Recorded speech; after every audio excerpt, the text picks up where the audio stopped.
새해 첫 주일 하나님께서 저에게 주신 하나님의 말씀 갈라디아서 5장 16절에서 23절까지의 말씀입니다. 갈라디아서 5장 16절에서 23절까지 말씀 저와 여러분이 한 절씩 교독하겠습니다. 내가 이르노니 너희는 성령을 따라 행하라. 그리하면 육체의 욕심을 이루지 아니하리라. 육체의 소욕은 성령을 거스르고 성령은 육체를 거스리나니 이 둘이 서로 대적하므로 너희가 원하는 것을 하지 못하게 하려 함이니라. 너희가 만일 성령이 인도하시는 바가 되면 율법 아래에 있지 아니하리라. 육체의 일은 분명하니 곧 음행과 더러운 것과 호색과 우상 숭배와 주술과 원수 맺는 것과 분쟁과 시기와 분냄과 당 짓는 것과 분열함과 이단과 투기와 술 취함과 방탕함과 또 그와 같은 것들이라. 전에 너희에게 경계한 것 같이 경계하노니 이런 일을 하는 자들은 하나님의 나라를 유업으로 받지 못할 것이요 오직 성령의 열매는 사랑과 희락과 화평과 오래 참음과 자비와 양성과 충성과 온유와 절제니 이 같은 것을 금지할 법이 없느니라. 아멘. 지난 송구영신 예배 시간에 말씀드린 것처럼 이 시간 저와 여러분이 말씀 앞에 간절함으로 그리고 경외함으로 서 계실 수 있기를 소망합니다. 그래서 올 한 해 정말 내가 변화되고 나와 가족과 교회 가운데 큰 기쁨이 임하는 은혜를 누리시는 한 해 되실 수 있기를 주님의 이름으로 축원합니다.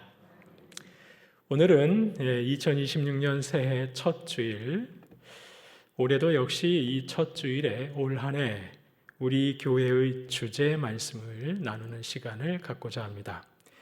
계속해서 저희는 신년의 첫 주일을 그 해의 주제 말씀으로 나누고 있습니다. 오늘 역시 성령께서 이끄시는 대로 살아가십시오 라는 주제로 말씀을 나누고자 합니다.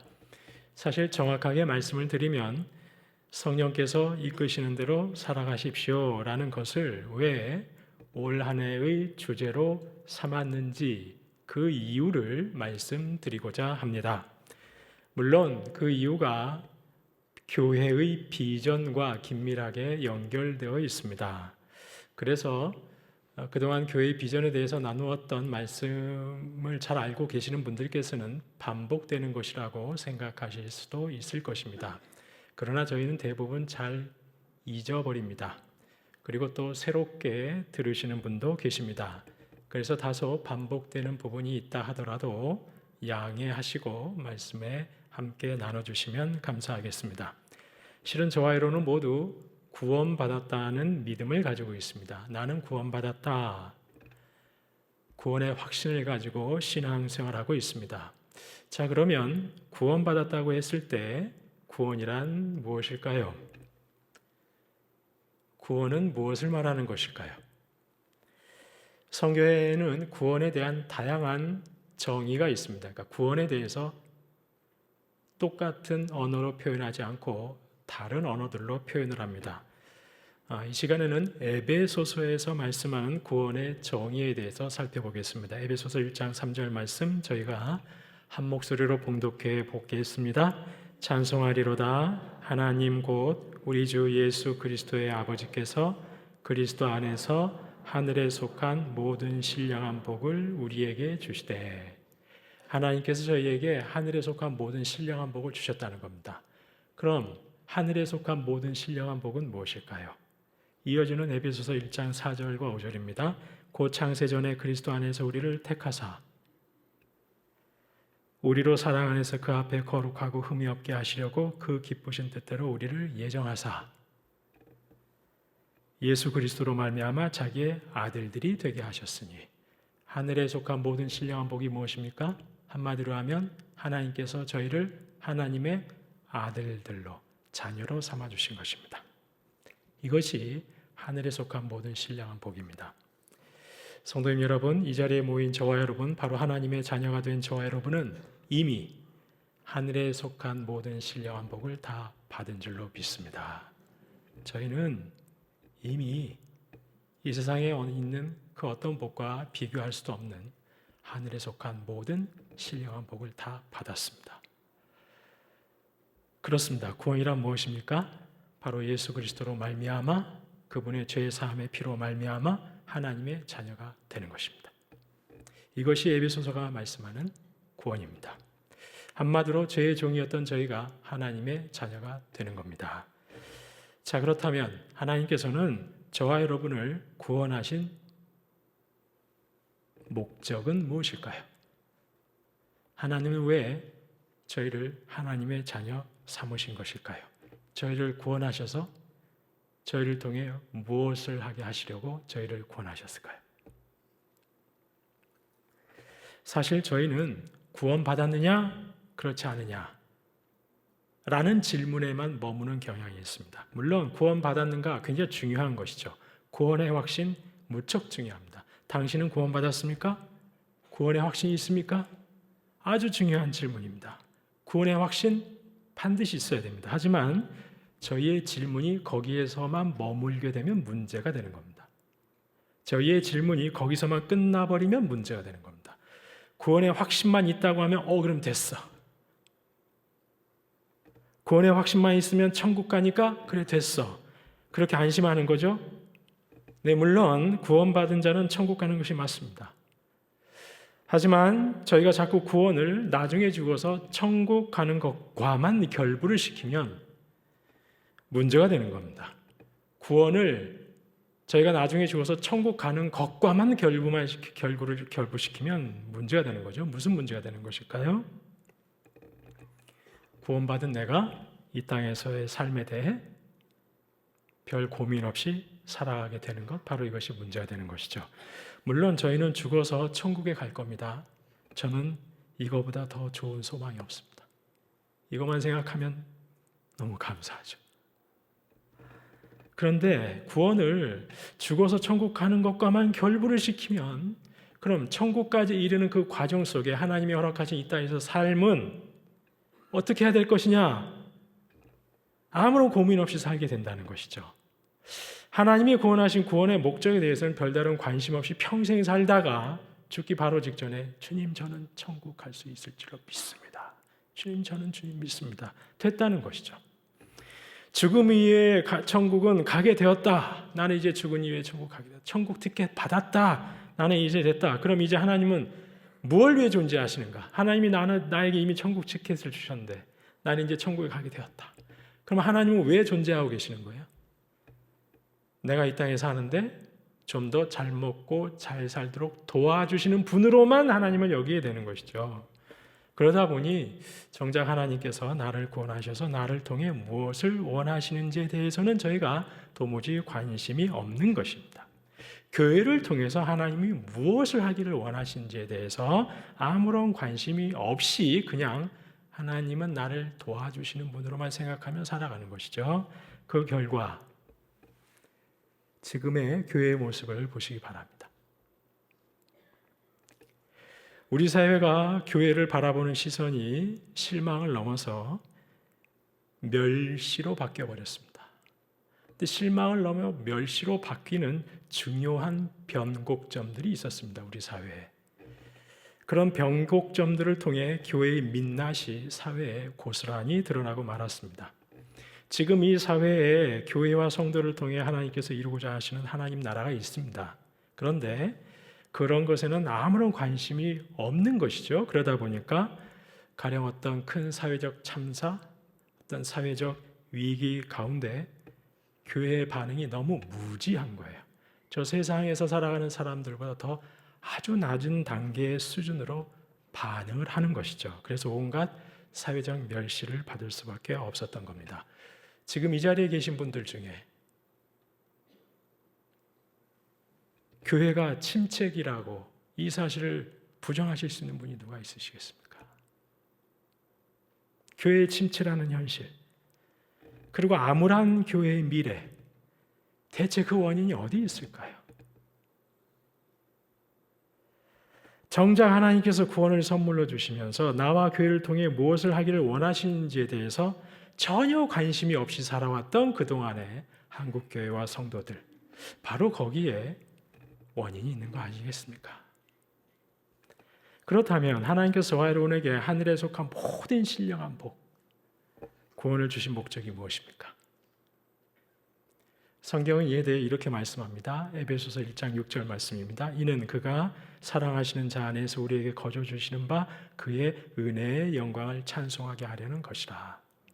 하나님께서 저와 여러분을 창세전부터 택하셔서 하나님의 자녀 삼으신 것은 그의 은혜의 영광을 찬송하게 하려고 거저 주시는 바, 거저 값없이 은혜를 주셨는데, 구원을 주셨는데, 하지만 감히 형용할 수도 없는 그런 분에 넘치는 놀라운 구원을 주신 그 은혜의 영광을 찬송하게 하기 위해서 저희를 하나님의 자녀 삼아 주셨다는 것이죠. 성도님 여러분, 오늘 에베소서 분명히 말씀합니다. 하나님께서 흑암의 권세 아래에서 신음하고 있던 죄의 종로를 신하고 있던 저와 여러분을 구원하셔서 하나님의 자녀 삼아 주신 것, 단순히 죽은 이후에 천국 가라고 천국 티켓 하나 냈다, 그거 주시려는 차원이 아니라는 거죠. 바로 구원받은 저와 여러분이 이 놀라운 복을 주신 하나님의 그 은혜의 영광을 찬송하게 하려고 구원을 주셨다는 겁니다.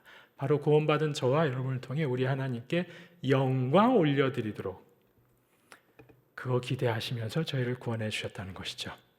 자, 그러면 성도님 여러분, 구원받은 저희는 어떻게 하나님께 영광 돌릴 수 있을까요? 제가 이전에도 여러 차례 말씀드렸지만 저희는 하나님께 영광 돌리는 삶에 대해서 크게 오해를 하는 경향이 있습니다. 어떻게 오해하고 있습니까? 지극히 세상의 관점에서 하나님께 영광 돌린다고 생각하는 것이죠. 성도님 여러분, 하나님께서 저와 여러분을 흑암의 권세에서 건져내셔서 하나님의 자녀 삼으신 목적이 저희가 어디 가서 1등하고 높은 자리에 오르고 세상에서 흔히 말하는 성공하는 것을 통해 영광 받으시려고 그 목적으로 저희를 하나님의 자녀 삼아 주신 것일까요? 만약 그렇다면 저희는 하나님을 너무 저희 수준에서 생각하고 마는 겁니다. 하나님께서 저희를 구원하셔서 이루고자 하시는 것을 겨우 세상 사람들이 만들어 놓은 저 세상의 가치체계 기준에서 성공 정도의 수준으로 격화시키고 마는 것이죠. 또한 정말로 저희가 1등을 하고 세상에서 높은 자리에 오르고 성공을 통해서 바로 그런 것을 통해서 하나님께 영광을 돌릴 수 있다면 이런 세상의 성공과는 너무나도 거리가 먼 저와 여러분, 특별히 저 같은 사람, 저는 1등을 해본 적이 한 번도 없습니다. 전 높은 자리에 올라본 적이 한 번도 없습니다. 성공을 해본 적이 없습니다. 저 같은 인생은 평생 살아도 단 한순간도 하나님께 영광을 돌릴 수가 없는 겁니다. 저희를 비롯한 얼마나 많은 그리스도인들이 하나님께 영광이라는 개념을 저희 수준으로 확 끌어내려서 생각하고 있는지 모르죠. 그렇다면 제가 이렇게 잘못 생각하는 이유가 무엇일까요? 저희는 왜 하나님께 영광 돌리는 것을 이렇게 잘못 생각하고 있는 것일까요? 혹시 성경이 하나님께 영광 돌리는 것이 무엇인지 말씀하지 않아서 그래서 저희가 이렇게 생각하는 것일까요? 하나님께서 성경 어디를 보아도 하나님께 영광이란 무엇인지 전혀 가르쳐주지 않으셨기 때문에 저희가 그런 것일까요? 그렇지 않습니다.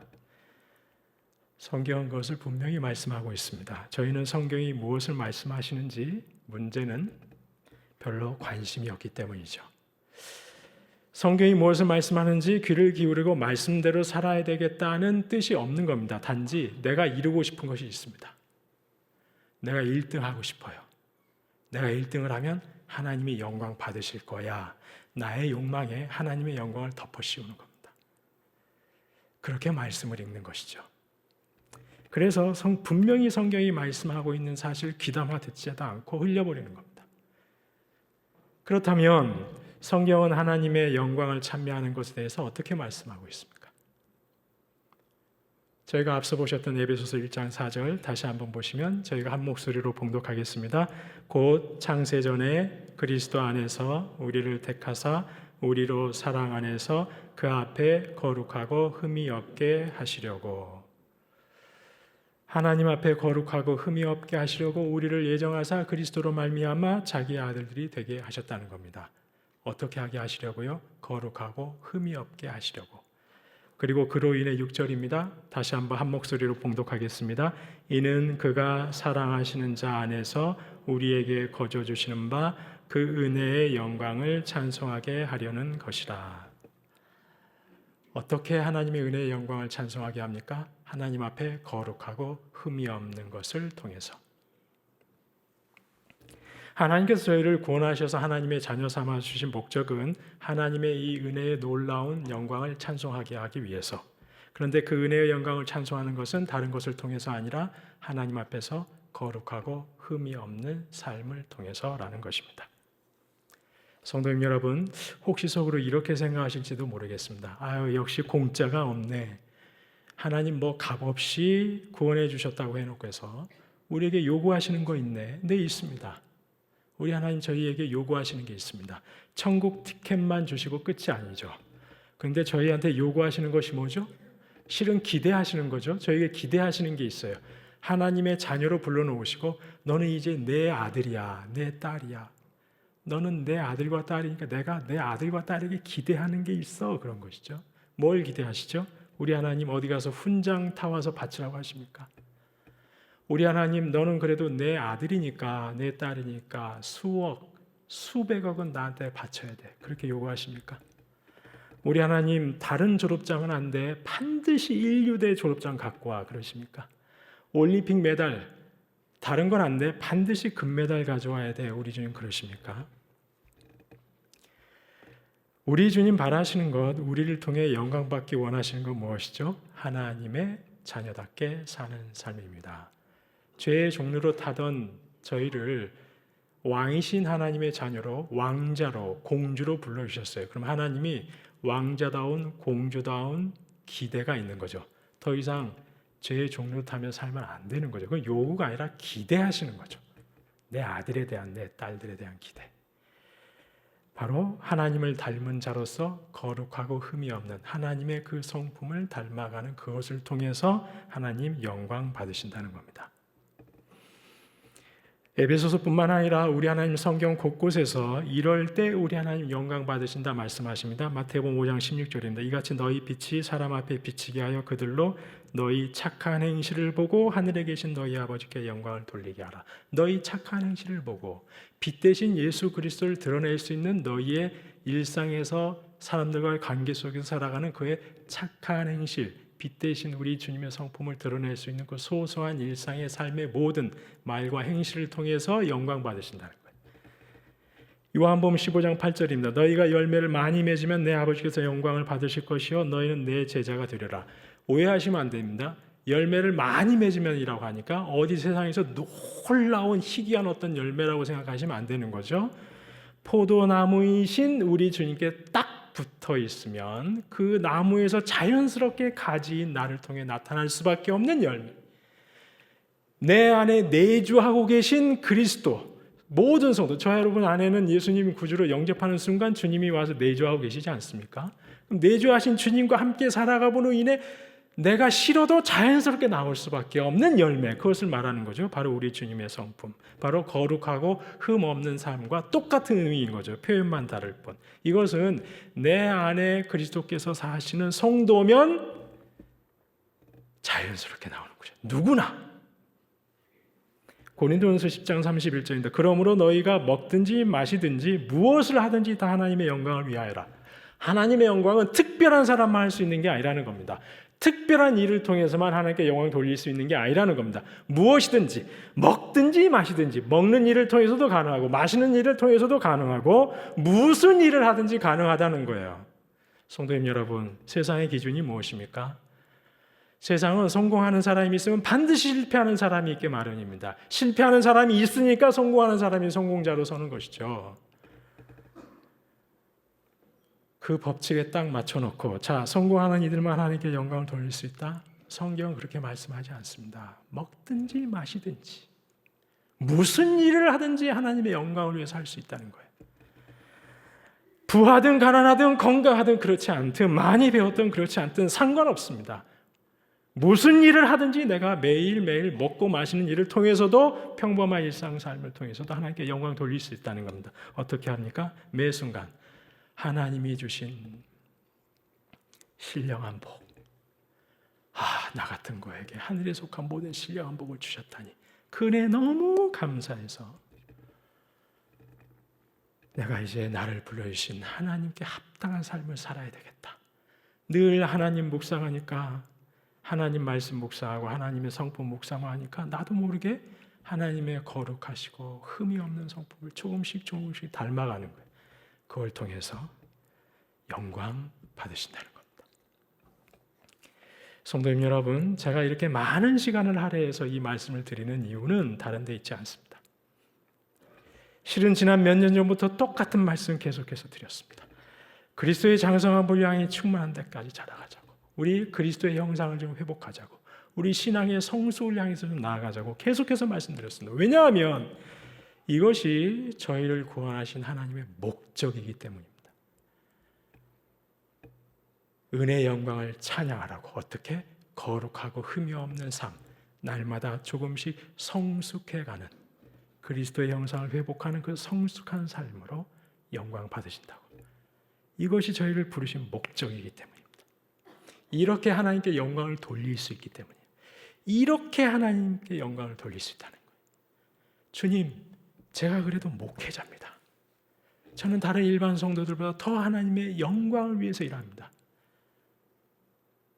저는 목회자 아닙니까? 우리 주님 그러면 저한테 그러시죠. 그래서 뭐 어쩌라고? 제가 목회자이기 때문에 하나님 영광 받으시는 게 아니라, 그래 너 근데 내 삶에서 거룩하고 흠이 없는 아버지의 삶을 따라가고 있느냐, 그거 보시는 거죠. 네가 목회자인데 뭐 어쩌란 말이냐 대체. 다른 건 아니라 우리 주님의 거룩하심 닮아갈 때, 우리 주님 사랑 닮아갈 때 하나님 기뻐하시고 영광 받으시기 때문에, 다른 것 통해서 영광 받으시는 게 아니라 그것 통해서 영광 받으시기 때문에 저희가 그리스도 닮아가자, 신앙 성숙 위해서 같이 가시죠 라고 말씀드리는 겁니다. 그리고 이것이 우리 교회가 사는 길이기 때문이에요. 우리 교회가, 한국 교회가 사는 길이기 때문입니다. 교회를 실망을 넘어 멸시의 눈으로 바라보는 세상, 그래서 교회의 미래가 아무라기 짝이 없는 현실을 바꿀 수 있는 유일한 방법, 가장 본질적인 방법, 가장 성경적인 방법, 가장 본질적이고 성경적이지만 그런데도 가장 현실적인 방법인 겁니다. 이것이 온 교회가 신앙의 성숙을 향해서 뚜벅뚜벅 걸어가는 겁니다. 그런데 어느새 저희 안에 이것이 마치 구호처럼 되어버린 것 같아요. 영문도 모르지. 우리가 왜 그리스도의 장성한 분량이 충만한 데까지 자라가야 돼? 영문도 모를 때 그냥 이제는 무슨 한 구호가 되어버린 것은 아닌가 싶은 것입니다. 목사님 자꾸 본질적인 거 말하지 마세요. 좀 현실을 보세요라고 생각하실 수 있을까 해서 제가 또 말씀을 드리는 겁니다. 성도님 여러분, 왜 저희가 그토록 그리스도를 닮아가지고 외치는 겁니까? 왜 신앙의 성숙을 노래하는 겁니까? 우리 주님 바로 그것을 통해 영광 받으시기 때문입니다. 다른 것 통해서 영광 받으시는 것이 아니라 그것을 통해서 영광 받으시는 겁니다. 그것을 통해서. 저는 늘 자랑스럽습니다. 우리 새순교회와 그동안 우리 새순교회를 세워오신 모든 성도님들, 믿음의 선배님들 너무 자랑스럽습니다. 대체 이렇게 선교를 열심히 하실 수 있습니까? 어쩌면 이렇게 다음 세대를 잘 할 수 있습니까? 어쩌면 이렇게 지역사회를 잘 섬길 수 있습니까? 새순교회 정말 대단한 것이죠. 하지만 성도님 여러분, 우리 주님이 영광 받으시는 것은 그런 사역의 그런 것들이 아니라 우리의 신앙이 성숙을 향해서 가고 있는지, 저희를 통해 그리스도의 형상이 드러나고 있는지, 그것 통해서 영광 받으신다는 것입니다. 저희의 본질과 사역을 분리하셔야 되는 거예요. 우리 주님은 본질을 보시는 겁니다. 신앙 성숙하면서 선교도 하고 다음 세대도 교육하고 지역사회도 섬겨야 되는 것이죠. 저희를 구원하신 목적이에요. 그것이. 그런 성숙이 교회의 본질입니다. 그런 성숙이 교회가 사는 길이에요. 저희가 그렇게 날로 나눠 성숙해 갈 때 저희는 더 많이 선교할 수 있는 것이고, 더 힘있게 다음 세대 세워갈 수 있는 것이고, 더 풍성하게 지역사회를 섬길 수 있는 겁니다. 이렇게 신앙의 성숙이 중요합니다. 신앙의 성숙. 그래서 성경에는 이러한 신앙의 성숙에 대해서 아주 다양하게 표현합니다.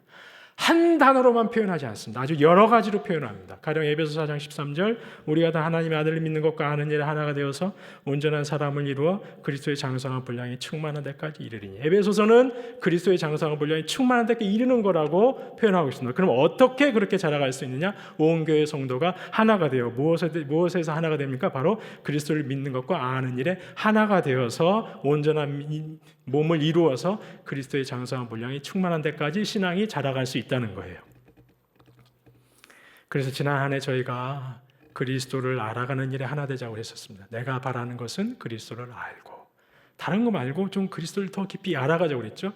그리스도를 더 깊이 알아갈 때 우리 주님이 이런 주님이셨구나, 이렇게 좋으신 분이고 이렇게 신실하신 분이었구나. 그러면 내가 그전에는 예수 믿는다고 하는데 자꾸 세상 것 붙잡고 다른 거 의지하고 그랬었는데 이렇게 주님이 좋으신 분이구나. 그럼 다 끊어내는 거죠. 다 끊어내고 나 정말 온전히 주님만 붙잡고 신앙생활하는 거다. 그러면 그리스도를 더 알아가니까 어떻게 되는 거죠? 내 믿음이 자라는 거죠. 내 신앙이 자라는 겁니다.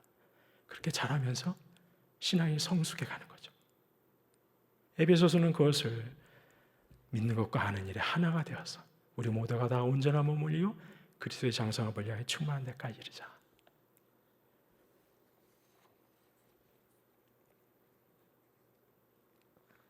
그런데 성경은 이렇게 신앙의 성숙에 대해서 다르게도 또 표현을 합니다. 마치 구원에 대해서 다양한 언어로 표현하듯이 에베소서에서 구원은 하나님의 자녀가 된다고 그랬는데 성경의 다른 부분은 구원에 대해서 물과 성령으로 거듭난다, 영생을 얻는다, 하나님 나라에 들어간다, 신의 성품에 참여한다, 다양하게 표현하고 있죠. 역시 신앙 성숙 역시 마찬가지입니다.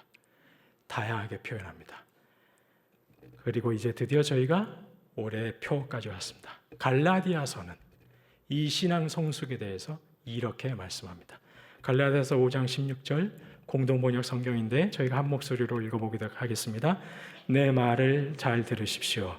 육체의 욕정을 채우려 하지 말고 성령께서 이끄시는 대로 살아가십시오. 성령께서 이끄시는 대로 살아가십시오. 그렇게 했을 때 그 결과 성령의 열매 맺습니다. 22절, 23절 한 목소리로 봉독하겠습니다. 오직 성령의 열매는 사랑과 희락과 화평과 오래 참음과 자비와 양성과 충성과 온유와 절제니 이 같은 것을 금지할 법이 없느니라. 바로 성령을 따라 살아갈 때 성령께서 저에게 이러한 열매를 맺게 하신다는 것이죠. 그리고 이러한 성령의 열매는 다 하나같이 누구의 성품입니까? 우리 주님의 성품. 성령께서 이끄시는 대로 살아갈 때 성령께서 저희에게 주님의 인격과 성품이라는 열매를 맺게 하시는 것이죠. 신앙의 성숙을 이뤄 가시는 것이죠.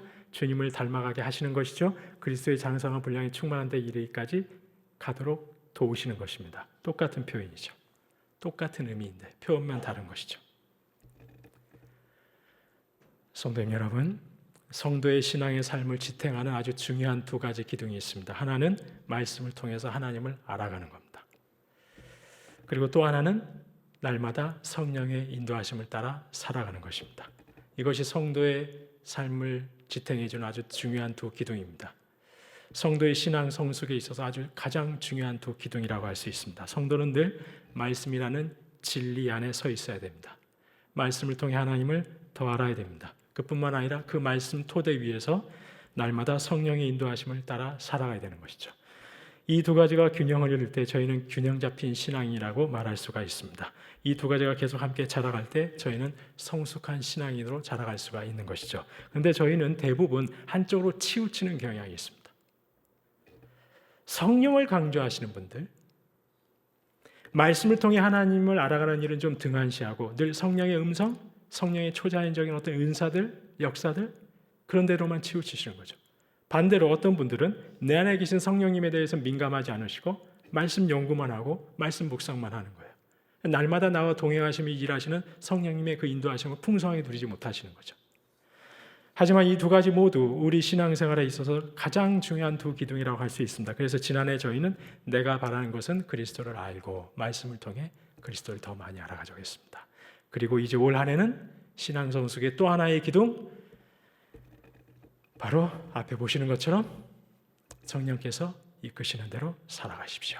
이 주제를 가지고 지난 한 해는 내가 바라는 것은 그리스도를 다 알고 그리스도를 알아감으로 신앙 성숙을 도모했고, 올해는 신앙 성숙의 두 기둥인 하나인 성령께서 이끄신 대로 살아감으로 신앙 성숙을 도모하고자 하는 것입니다.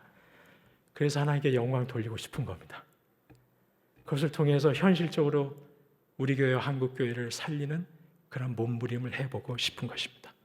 내일부터 시작하는 신년 특별 새벽 기도의 첫째 날 월요일에, 그러면 성령께서 이끄시는 대로 사는 것이 무엇입니까? 어떻게 하는 게 성령께서 이끄시는 대로 사는 건데요? 그걸 내일 새벽에 나누겠습니다. 그리고 그렇게 살 때 맺혀지게 되는 성령의 열매 하나하나를 살펴보도록 하겠습니다. 성도님 여러분, 올 한 해 성령께서 이끄신 대로 살아가심으로 성령의 열매를 맺어 주님의 성품과 인격으로 빚어가시는 역사가, 그런 신앙의 성숙의 역사가 올 한 해에도 우리 새송 공동체 가운데 넘칠 수 있기를 간절히 소망합니다. 그렇게 하나님께 영광 올려드리는 한 해가 되기를, 그렇게 교회를 아름답게 세워가시는 올 한 해가 되기를 주님의 이름으로 축원합니다.